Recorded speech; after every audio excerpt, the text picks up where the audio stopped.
Hello and welcome to 90 Production Films and Music. I am Dikshant and this is Inside a Movie.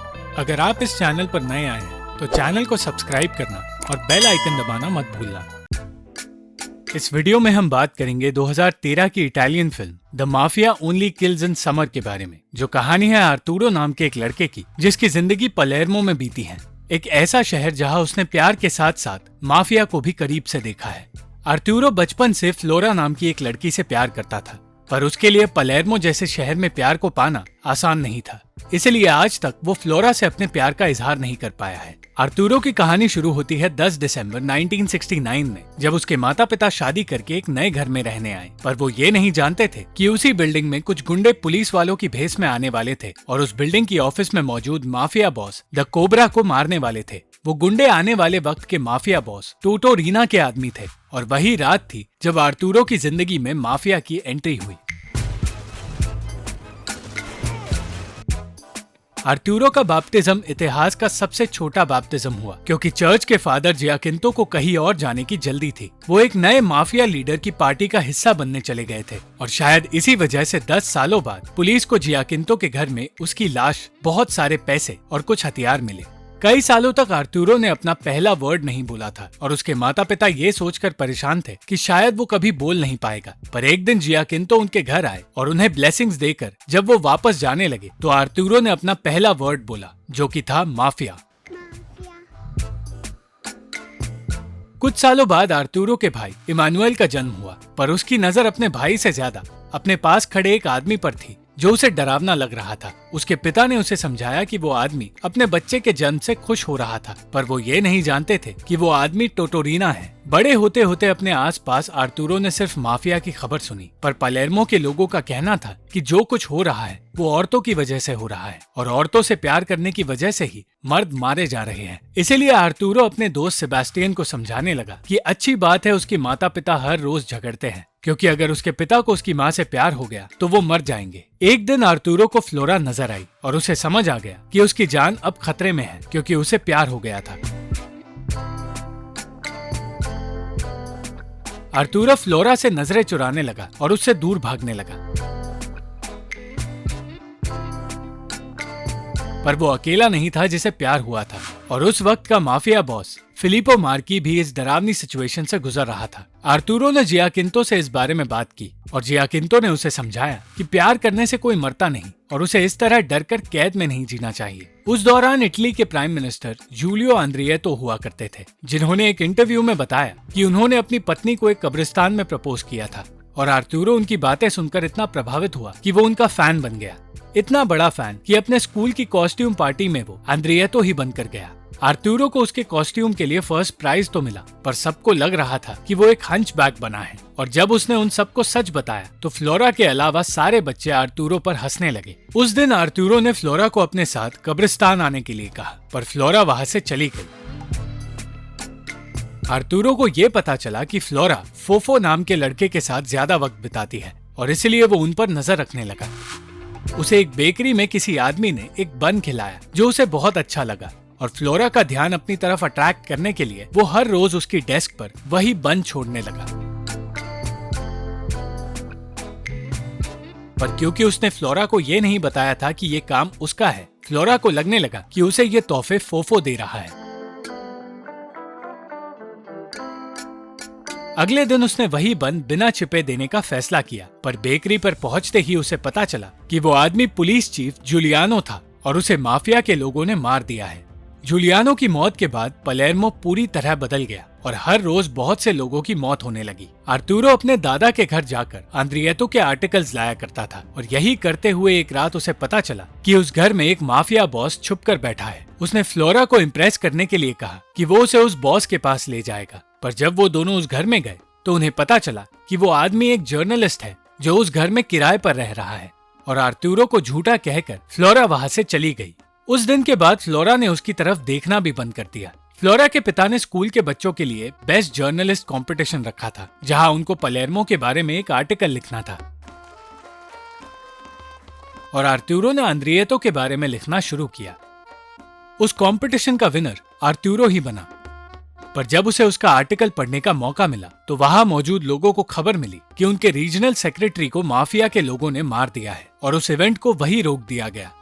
और flora को impress करने का एक और मौका आर्तुरो के हाथों से चला गया। आर्तुरो ने उस जर्नलिस्ट फ्रांसेस्को से दोस्ती कर ली और उसे बताया कि वो भी एक जर्नलिस्ट बनना चाहता है। फ्रांसेस्को ने उसे सिखाया कि इस काम से उसके बहुत से दुश्मन बनेंगे और उसे एक अच्छा जर्नलिस्ट बनने के लिए मेहनत करनी पड़ेगी। आर्तुरो ने कहा कि वो हर मुश्किल के लिए तैयार है। वो ये सब कुछ सिर्फ फ्लोरा को इम्प्रेस करने के लिए कर रहा था और उसने पलेर्मो के जनरल का इंटरव्यू भी सिर्फ फ्लोरा को दिखाने के लिए लिया। इंटरव्यू में आर्तुरो ने उनसे कहा कि अंद्रिएतो का कहना है कि पलेर्मो से ज्यादा क्रिमिनल्स दूसरे इलाकों में हैं, तो आखिर वो वहाँ क्यों आए हैं। इस सवाल ने जनरल को हैरान कर दिया। जनरल और आर्तुरो के क्लास के लोग आर्तुरो के जर्नलिज्म से इम्प्रेस तो हुए, पर फ्लोरा अब भी फोफो पर ही ध्यान दे रही थी। एक दिन आर्तुरो को खबर मिली कि जनरल को भी मार दिया गया है और आर्तुरो को लगने लगा कि उसने जो जनरल का इंटरव्यू लिया था ये सब कुछ उसी की वजह से हुआ है। पर फ्रांसेस्को ने उसे समझाया कि आर्तुरो सिर्फ अपने जर्नलिस्ट होने का फर्ज निभा रहा था और उसमें कोई बुराई नहीं, और शायद इसमें गलती अंद्रिएतो की है जिसने ये कहा था कि पलेर्मो में माफिया का राज नहीं है। कुछ दिनों बाद फ्लोरा ने आर्तुरो के लिए एक चिट्ठी लिखी जिसमें उसने लिखा था कि वो उसके साथ कब्रिस्तान जाने के लिए मान गई है। और शाम को जब वो दोनों वहां गए तो फ्लोरा ने बताया कि वो हमेशा के लिए देश छोड़कर जाने वाली है। आर्तुरो इस बात से निराश तो था, पर उसे लगने लगा कि फ्लोरा भी उससे प्यार करती है, इसीलिए वो उसे पलेर्मो में ही रहने के लिए कन्विंस करने की कोशिश करता रहा। आर्तुरो की ये कोशिश फ्लोरा की बिल्डिंग में रह रहे एक एंटी माफिया जज भी देख रहे थे।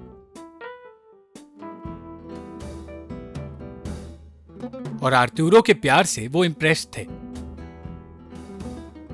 पर इससे पहले कि फ्लोरा उन कोशिशों को देख पाती, जज की गाड़ी को फ्लोरा की बिल्डिंग के नीचे ही उड़ा दिया गया और जज की भी मौत हो गई। उस दिन के बाद आर्तुरो कभी फ्लोरा से नहीं मिल पाया, और क्योंकि वो उसे कभी अपने प्यार के बारे में नहीं बता पाया, उसने फैसला कर लिया कि वो किसी भी लड़की से कभी प्यार नहीं करेगा। आर्तुरो को अपने दोस्त फ्रांसेस्को से भी अलविदा कहना पड़ा, क्योंकि उसे दूसरे इलाके में काम मिल गया था और आर्तुरो अकेला हो गया। जल्द ही तोतोरीना को छोड़ पलेर्मो के सारे गुंडों को हिरासत में ले लिया गया और अगली गर्मी की छुट्टियों में पलेर्मो के लोग माफिया के बारे में पूरी तरह भूल गए। इस बात को कई साल गुजर गए और एक दिन आर्तुरो के लिए एक चिट्ठी आई। वो उम्मीद कर रहा था कि ये चिट्ठी फ्लोरा की हो, पर वो चिट्ठी फ्रांसेस्को की थी, जिसने आर्तुरो के लिए एक टीवी स्टेशन में नौकरी का इंतजाम किया था। पर इंटरव्यू के दौरान आर्तुरो को पता चला कि वो नौकरी एक चैट शो में बैकग्राउंड म्यूजिक बजाने के लिए थी। फिर भी आर्तुरो ने वो नौकरी कर ली।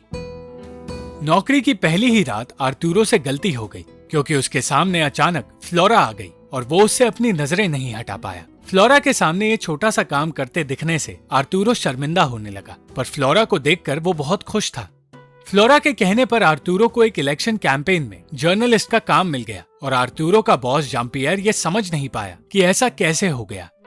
जब आर्तुरो फ्लोरा से मिलने उसकी ऑफिस गया तो वहाँ फोफो भी फ्लोरा से मिलने आ गया। इसलिए उसे वहाँ से भगाने के लिए आर्तुरो ने कह दिया कि फ्लोरा नौकरी छोड़कर जर्मनी चली गई है, और उसका ये झूठ काम कर गया। आर्तुरो फ्लोरा से बातें करना चाहता था और उसे डेट पर ले जाना चाहता था, पर फ्लोरा को सिर्फ काम से मतलब था और इसलिए आर्तुरो को वहाँ से जाना पड़ा। कुछ दिनों बाद आर्तुरो का काम शुरू हो गया, पर उसके लिए बिना कैमरामैन के ये काम करना मुश्किल था। फिर भी उसके काम से उसका परिवार खुश था। आर्तुरो जिस पॉलिटिशियन लीमा को कवर कर रहा था वो माफिया को खटकने लगा था और वो लोग उसे मारने की तैयारी करने लगे। कुछ दिनों बाद आर्तुरो को जो चाहिए था वो उसे मिल गया और फ्लोरा ने उसे एक रात डिनर पर बुलाया। आर्तुरो खुशी खुशी उसके घर गया, पर वहां पहुंचने पर उसे पता चला कि फ्लोरा एक स्पीच लिखने में उसकी मदद चाहती है। इस बात से आर्तुरो को तकलीफ होने लगी और वो उससे कहने लगा कि फ्लोरा की लिखी स्पीच सही नहीं है। यह सुनकर फ्लोरा उससे नाराज हो गई और उसे आर्तुरो का बर्ताव अच्छा नहीं लगा। जब आर्तुरो ने उसे बताया कि वो उससे प्यार करता है, सिर्फ इसीलिए वो उससे मिलने आया है, तो फ्लोरा अपने गुस्से पर काबू नहीं रख पाई और उसने आर्तुरो को वहां से जाने के लिए कह दिया। अगली सुबह फ्लोरा ने उसे उस काम से हटा दिया और आर्तुरो को फिर से जॉन-पियर के पास जाना पड़ा। अगले ही दिन लीमा पर अटैक हुआ और वो सड़क के बीचों बीच मारा गया। आर्तुरो ने लीमा पर हुए अटैक को देखा और ये जानने की कोशिश करने लगा कि फ्लोरा सुरक्षित है या नहीं, पर उसकी फ्लोरा से बात नहीं हो पाई। फ्लोरा अपने घर पर सुरक्षित थी और जब उसने अपने पिता से अपनी स्पीच के बारे में पूछा तो उन्होंने भी ये कहा कि यह स्पीच सही नहीं है और फ्लोरा को एहसास हुआ कि उस रात आर्तुरो से बुरा बर्ताव करना ठीक नहीं था और आर्तुरो सच कह रहा था। कुछ वक्त बीता और आर्तुरो छोटी मोटी नौकरी करने के साथ साथ अपना रेज्यूमे हर जगह देने लगा, पर उसे कोई भी नौकरी मिल नहीं पाई। धीरे धीरे पलेर्मो में तोतोरीना का खौफ बढ़ता गया और वो बॉम्ब ब्लास्ट से आम लोगों को भी मारने लगा और आम नागरिक माफिया को हटाने की मांग करने लगे। उन लोगों में से एक आर्तुरो भी था जिसे एक दिन भीड़ में फ्लोरा मिली। उस दिन उन दोनों ने एक दूसरे से प्यार का इजहार किया और दूसरे नागरिकों के साथ उस प्रोटेस्ट में हिस्सा लेने चले गए। आर्तुरो और फ्लोरा ने जल्द ही शादी कर ली और फ्लोरा ने उनके बेटे को जन्म दिया। आर्तुरो ने बचपन से ही अपने बच्चे को उन लोगों के बारे में सिखाना शुरू कर दिया जिन्होंने माफिया को खत्म करने की जंग में अपनी जान खो दी, और उन सारे लोगों को आर्तुरो ने बचपन से देखा था। फ्लोरा भी आर्तुरो के इस फैसले में उसका साथ दे रही थी, क्योंकि वो भी चाहती थी कि उन लोगों को कभी भुलाया न जाए जिन्होंने सिसिली शहर को सुरक्षित रखने के लिए वो सब कुछ किया जो वो कर सकते थे, और इसी कोशिश में उन्होंने अपनी जान खो दी। Thank you for watching the video. अगर आपको ये वीडियो पसंद आई तो लाइक, शेयर और कमेंट जरूर करना और चैनल को सब्सक्राइब करना मत भूलना।